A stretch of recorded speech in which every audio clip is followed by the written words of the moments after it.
Vienas garsiausių pasaulio lengvaatlečių Virgilijus Alekna iki Londono olimpinių žaidynių nežada turėti nė vienų atostogų. 38 metų disko metikas šiuo metu treniruojasi lengvosios atletikos manieže, stovyklauja Lenkijoje, o šiomis dienomis sportuoja ir Vilniaus Vingio parke. Nuo krepšinio sportinę karjerą pradėjęs Virgilijus Alekna pasakoja, kad apšilimą visada pradeda nuo mėtymo į krepšį. Be jokios abejonės, tai sušylė ir raumenys pramankštinė, kiek tai man patinka.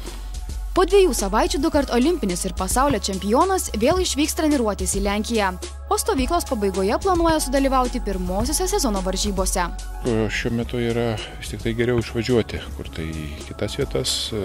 Dabar man labai patiko Lenkijoje, kur yra olimpinė treniruočių bazė ir ten treniruojasi ir pagrindiniai Lenkijos sportininkai. Iš tikrųjų turi puikias sąlygas tiek treniruotis viduje, tiek lauke. Viską matot, ko gero, viską matot savo akimis.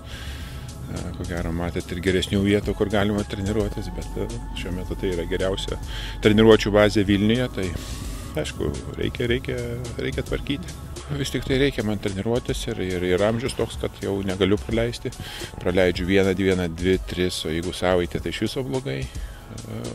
Organizmas reikalauja kokio tai krūvio, fizinio krūvio, taip kad aš manau, kad čia jau visiškai ilsėtis man neteks jau. Londono olimpinės žaidynės.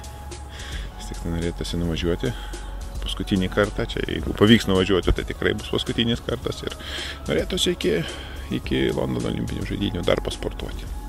Virgilijus Alekna prisipažįsta su nekantrumu laukiantis pirmųjų sezono varžybų.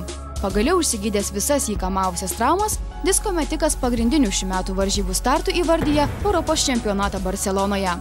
Ten sportininkas sieks tik aukso.